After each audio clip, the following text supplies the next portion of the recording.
Welcome back to Venky Kalyani blogs. అందరూ బాగుండాలి, అందులో మేము ఉండాలి అని దేవుని మనస్ఫూర్తిగా కోరుకుంటున్నాను. నేను మీ కళ్యాణి.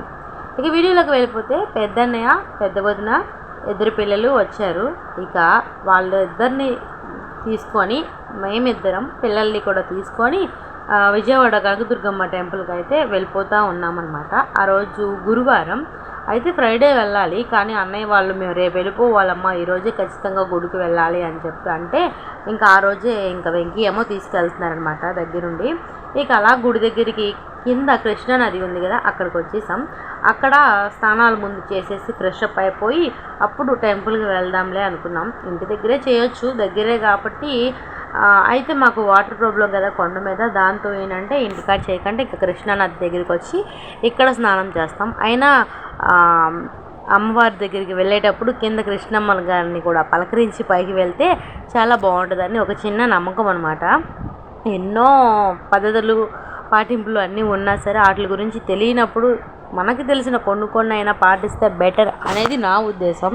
ఇక అక్కడ వచ్చేసి ఫ్రెష్ అప్ అయిపోయారు అందరూ. చాలామంది మొక్కుంటారు కదా, అలాగా మా అన్నయ్య కూడా పెద్దోడు గురించి చేపిద్దాం అని అనుకున్నాడంట. కానీ వాడేమో ససేమేరే వద్దన్నాడు. దీనికేమో అసలు చేపించాడు అనమాట. ఇంకా అలాగా అక్కడ స్నానం అయిపోయిన తర్వాత ఇక్కడికి వచ్చి చిన్నగా దండం పెట్టేసుకొని ఇక్కడ వెయిటింగ్ చేస్తూ ఉన్నాం. ఎందుకంటే కొబ్బరికాయలు అవి తీసుకోవడానికి వెళ్ళారు వెంకీ వాళ్ళు. ఇంకా వాళ్ళు తీసుకొని వచ్చేపాటికి నేను మా వదినతో మాట్లాడుతూ ఉన్నాను, ముచ్చట్లు పెట్టాను. ఈ కాస్త సమయం కూడా వదలరా అని మా అన్నయ్య మా ఆయన అంటూ ఉన్నారనమాట. ఎక్కడ కనబడితే అక్కడ మాట్లాడుకుంటూ ఉంటామన్నమాట. ఏముంటాయి ఆడవాళ్ళు ఏం మాట్లాడితే అవే ముచ్చట్లు, ఏం మాట్లాడితే అవే పెద్ద పెద్ద మాటలన్నమాట. ఇక అలా మేము దుర్గ టెంపుల్కి వెళ్ళాము ఆ పైకి. ఇక ఏంటంటే మా బుడ్డ చూడండి వాళ్ళ నాన్నకు భుజం మీదకి ఎలా ఎక్కిందో, నేను కూడా చిన్నప్పుడు మా నాన్న భుజం మీద ఎలాగే ఎక్కానంట. ఆ వయసులో ఉన్నప్పుడు నన్ను ఇక్కడికి తీసుకొచ్చారంట. అది గుర్తొచ్చింది సడన్గా. ఇక మా అన్నయ్య అంటూ ఉంటాడు ప్రతి దానికి కూడా, నీ పోలికలు నీ బుద్ధులు అన్నీ వచ్చేసినాయి అమ్మ, నిన్ను చూస్తే దాన్ని చూడవసరం లేదు, దాన్ని చూస్తే నిన్ను చూడవసరం లేదు అన్ని చక్కగా అంటూ ఉంటాడనమాట మా అన్నయ్య. ఇక మా దర్శనం కూడా అయిపోయింది. ఫ్రీ బస్సులు అయితే ఇప్పుడు కనిపించినాయి మాకు మేము రిటర్న్లో ఉన్నప్పుడు. ఇంకా ఫ్రీ బస్సులు చూసుకుంటూ అలా వచ్చేసాం. ఇక గుడి పైనుంచి తాడ్ రోడ్డు ఏదో అంటారు కదా, ఆ రోడ్డు అనమాట ఇది. ఇక మేము అలా బయటకు వచ్చేస్తూ ఉన్నాము. చాలా బాగుంటుంది ఇలాగ పైనుంచి ఇలా కిందకు వచ్చేసేటప్పుడు. కానీ ఫోన్ చేయి జారింది అనుకోండి అప్పుడప్పుడు అయిపోతుంది అనమాట. ఇక అలా జాగ్రత్తగా పట్టుకొని నేను వస్తున్నానని మా అన్నయ్య నన్ను పొగుడుతూ ఉంటాడనమాట. మీ వదినికి బండి మీద సరిగ్గా కూర్చోవడమే రాదు, నువ్వేమో ఫోన్ పట్టుకొని చక్కగా వీడియోలు కూడా తీసుకుంటూ ఉంటావని నన్ను ములగ చెట్టు వేప చెట్టు అవన్నీ ఉంటాయి కదా, వేప చెట్టు ఎక్కినా ఓకే, ములగ చెట్టు ఎక్కిస్తూ ఉంటాడనమాట. వాస్తవానికి ఎవరు ఆడపిల్లలు వాళ్ళకే గొప్ప అనమాట. ఇంకా ఏంటంటే వెంకీ ఏంటంటే నాకు ఇంకా వచ్చిన దాంట్లోనే ఇంకా రాదు, నువ్వు ఇంకా చాలా నేర్చుకోవాలి అన్నట్టుగా అంటూ ఉంటాడు. మరి మా అన్నయ్య వచ్చేపాటికేమో నన్ను చాలా గ్రేట్ అన్నట్టుగా వంటల విషయంలో కానీ, వేరే ఏదైనా వర్క్ చేసే విషయంలో కానీ, లేదంటే ఇంకా వేరే వేరే విషయాల్లో కానీ బాగా పొగుడుతూ ఉంటారు. మన పుట్టింటి వాళ్ళు ఎంతైనా పుట్టింటి వాళ్ళే, అత్తింటి వాళ్ళు ఎంతైనా అత్తింటి వాళ్ళే. ఎంత బాగా చూసినా మన వాళ్ళ ఆడపిల్ల అంత బాగా ఉండం. మనం ఎంత బాగా చేయకపోయినా కూడా పుట్టింటి వాళ్ళకి ఏంటంటే మన ఆడపిల్ల కదా, ఏం చేసినా మనకి గొప్పగానే ఉంటుంది అన్నట్టుగా ఫీల్ అవుతూ ఉంటారనమాట. అది నేను బాగా గమనించాను మా హస్బెండ్ దగ్గర అండ్ మా అన్నయ్య దగ్గర కూడా. ఆడపిల్ల అంటే ఒక రీతి, ఇంటి కోడలు అంటే ఇంకొక రీతి అని అంటూ ఉంటారనమాట. ఇంకా అలాగ మనం ఏంటంటే ఫ్లైఓవర్ దిగేసి ఇలా బ్యారేజ్ మీదకి అయితే వచ్చేసాము. ఇక్కడ ఏంటంటే బ్యారేజ్ అవతల వెంకటేశ్వర స్వామి టెంపుల్ అయితే కట్టారు. అది టీటీడీ నమూనా అంట మా వెంకీ అంటూ ఉంటారు. ఇంతకుముందు కూడా ఒక 1 month బ్యాక్ మేము వెళ్ళాము, అప్పుడు వెళ్ళొచ్చాం కదా బాగుంది అని చెప్పి నేనంటే వెంకీ ఏమో ఇంకా వాళ్ళు కూడా తీసుకొని వెళ్దాంలే అని చెప్పి అటు తీసుకొని వెళ్తూ ఉన్నారనమాట. ఇంకా మా పిల్లలు రాలేదు. అప్పటికి టైం వచ్చేసి 8:30 or 9 అయిపోతుంది దగ్గరగా.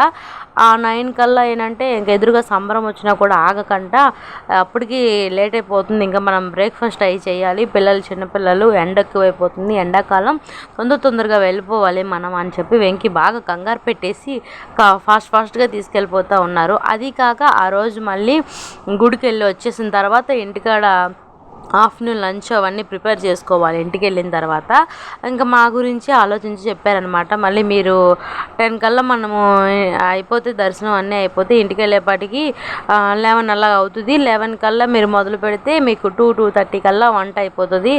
అప్పుడు మీరు ఎండలో కూడా చేసే పని ఉండదు అన్నట్టుగా ప్లాన్ చేసి వెంకీ అయితే అలా చెప్పారు. బట్ మనం అనుకున్నది ఎప్పుడు అనుకున్నట్టుగా అయిపోతే ఇంకెందుకు, మనమే దేవుళ్ళం అయిపోతాం కదా. మనం అనుకున్నది అనుకున్నట్టుగా ప్లాన్ అయితే వర్కౌట్ అవ్వదు. కాస్త లేట్ కాదు 12 అయిపోయిందనమాట. ఇంటికాడగా దగ్గరికి వెళ్ళేపాటికి కొండ ఎక్కేపాటికి 12:30 అలా అయిపోయింది. ఇంటికి వచ్చేపాటికి ఇంకేంటంటే మనము ఎక్కుతూ ఉండగా ఇటువైపు అంతా కూడా చూస్తూ ఉన్నాం. ఇక్కడ మీకు చూపిస్తున్నాను కదా, ఈ కొండ కింద ఇసుక ప్రాంతం బ్యారేజ్ దగ్గర అక్కడైతే మా టీవీలో కృష్ణమ్మ కలిపింది ఇద్దరిని అనేది ఒక సీరియల్ వచ్చింది మొన్నటిదాకా.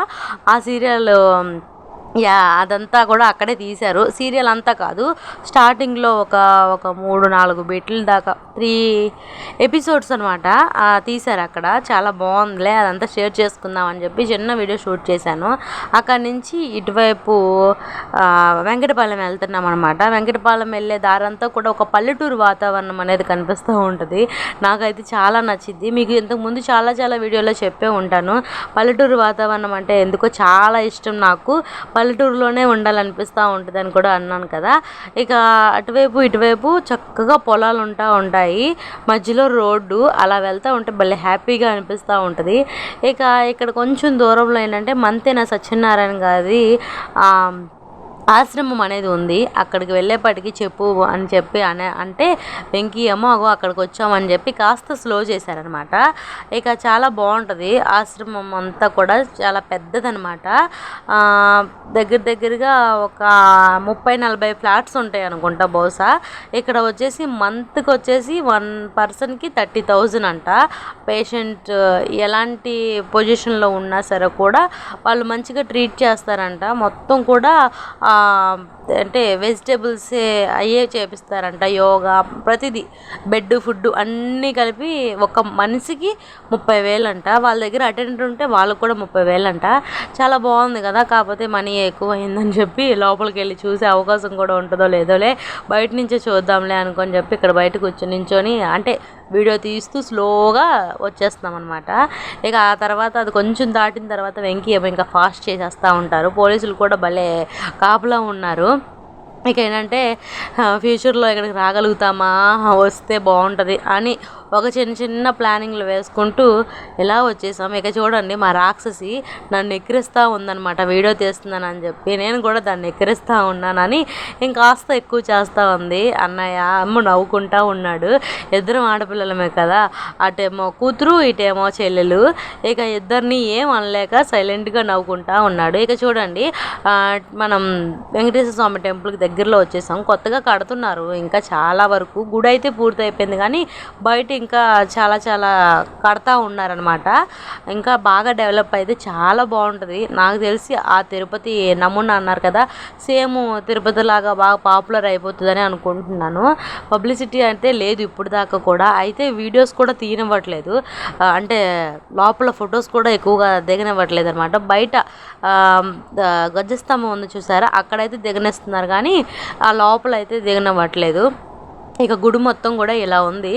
ఒకసారి ఎవరికైనా ఇంట్రెస్ట్ ఉంటే వెళ్ళి విజిట్ చేయండి, చాలా బాగుంటుంది. లోపలంతా కూడా ప్రశాంతమైన వాతావరణం, అసలు భలే అనిపిస్తుందిలేండి. ఇంకా మా బుడది ఏంటంటే చెప్పులు తీయమంటే తీయదంట, కాలు కాలిపోతున్నాయంట. ఇంకా పరుగులు అనమాట మా వాళ్ళంతా కూడా. ఇక చూడండి మా బొడ్డోడు కూడా భలే పరిగెడుతూ ఉన్నాడు. ఇక మధ్యలో కూల్ పెయింట్ వేశారు. ఆ కూల్ పెయింట్ మీద ఏంటంటే నడుస్తుంటే కాలు కాలట్లేదు, చాలా బాగుంది, కూల్గా ఉందన్నమాట. దాని మీద నడుస్తున్నాం ఇంకా అందరం. వాడేమో ఇంకా బయటకు వెళ్తే పరిగెడుతున్నాడు. ఇంక ఇది కూడా అప్పుడు దాని మీదకి వెళ్ళి కూడా పక్కకి వెళ్ళి మళ్ళీ దాని మీదకి వచ్చేస్తూ ఉంది. ఇక మా వెంకీ గారేమో బొట్టు కోసం ట్రై చేస్తూ ఉన్నారు. ఇంకా లోపలికి ఇంతకు ముందు వచ్చినప్పుడైతే అక్కడ మాత్రమే దొరికింది మాకు కుంకుమ బొట్టు, ఇంకా వేరే ప్లేస్లో దొరకలేదు. ఇంకా లోపల ఉంటుందిలే ఈసారి. అప్పుడంటే నైట్ టైం వెళ్ళాము, ఈసారి అయితే మార్నింగ్ టైము. ఇంకా మేము లోపలికి వెళ్ళలేదు, మాకైతే స్టిల్స్ కావాలి. చూసారా మా బుడ్డది నేను ఎలా ఫొటోస్ దిగుతూ ఉన్నాం, వీడియో తీసుకుంటా ఉన్నాం. ఇక లోపలికి వెళ్ళి దర్శనం అయిపోయింది, కానీ అక్కడితో పోలీస్ గారు వచ్చి ఏదమ్మా ఫోన్ చూపించు, ఫోటో ఏమైనా తీసావా అని చెప్పి అడగడంతో ఫోన్ పక్కన పెట్టేసి దర్శనం చేసుకొని వచ్చి కామ్గా ఇక్కడ కూర్చొని అలా కాసేపు బయట నుంచే ఏదో దోచినన్ని ఫొటోస్ తీసుకుంటా, దోచినన్ని వీడియోస్ తీసుకుంటా ఉన్నాము. ఇంకా మా బుడ్డది మా బుడ్డోడు గుడి అంతా కూడా తిరిగేస్తూ ఉన్నారు, చూసేస్తూ ఉన్నారు. ఇక అక్కడ కాసేపు దండం పెట్టుకొని ప్రశాంతంగా మనసులో ఉన్న కోరికలన్నీ దేవుడికి చెప్పేసుకుంటూ మళ్ళీ మళ్ళీ రప్పించుకో అయ్యా, లేదంటే ఈ భూమి మీద నుంచి తీసుకెళ్ళిపోయ్యా అని ఏదో కొన్ని మాటలు చెప్పుకుంటూ దేవుడికి నేనైతే అలా దండం పెట్టుకున్నాం. ఇంకా వెంకీ అయితే ఇంకా లేగండి చాలా టైం అవుతుంది లేగండి అని చెప్పి నన్ను అయితే గసరడంతో సరే అని చెప్పి ఇంకా అలా లేసాము. అక్కడి నుంచి ఇక్కడేమో తులాభారం కూడా ఉంది, అక్కడి నుంచి ఒక 2 అడుగులు ఎదురుకొచ్చేపటికి అక్కడ ప్రసాదం ఇస్తున్నారని చెప్పి మళ్ళీ వచ్చి ప్రసాదం తింటామని చెప్పి అక్కడ కూడా కూర్చుని పోయాం ఇంకో 10 నిమిషాలు, పావు గంట. ఇక అక్కడి నుంచి మళ్ళీ రిటర్న్ అయిపోయామన్నమాట. రిటర్న్లో కూడా మా అన్నయ్య అంటా ఉన్నాడు, నీకు ఫోన్ పిచ్చి బాగా పట్టిందమ్మా, వీడియోలు పిచ్చి బాగా పట్టిందని. ఏం చేస్తాం, ఒక్కసారి అడుగు పెట్టిన తర్వాత వెనక స్టెప్ వేయకూడదు అని అంటూ ఉంటారు కదా, అలాగా ఆ యూట్యూబ్లోకి అడుగు పెట్టాక ఒక 10 రోజులకి ఒకసారైనా వీడియో అప్లోడ్ చేయాలనిపిస్తూ ఉంటుంది. చిన్నప్పుడు ముంజులు తిన్నాం, ఈ తాటి ముంజులు మా మామయ్య అయితే చెట్టు ఎక్కి తీసి కింద పెట్టి మాకు కోసి చేత్తో ఇస్తే చక్కగా దాంట్లో చెయ్యి పెట్టి చక్కగా తినేవాళ్ళం. అదంతా గుర్తొచ్చింది, మా బుడ్డ తింటా ఉంది. మా అన్నయ్య అంటూ ఉన్నాడు, గుర్తొచ్చిందమ్మా నీకు, అప్పుడు అన్నయ్య వాళ్ళు మనం మామయ్య అందరం కలిపి వెళ్ళాము అని చెప్పి. మా వెనకాల చూడండి పల్లెటూరు వాతావరణం కూడా చాలా బాగుంది కదా, చెట్లు అవి కూడా త్వరలు వచ్చి పొరలు ఏమంటారు తొరలే కదా, ఆ త్వరలు వచ్చి భలే బాగుంది. ఇంకా అవి అలా గుర్తు చేసుకుంటూ అలా వచ్చేస్తూ ఉన్నాము రిటర్న్లో. అలా బుడ్డది గుర్తు చేసిందనమాట మా మామయ్యని, చిన్నప్పుడు జరిగిపోయిన మధుర జ్ఞాపకాలు కొన్ని ఉంటాయి.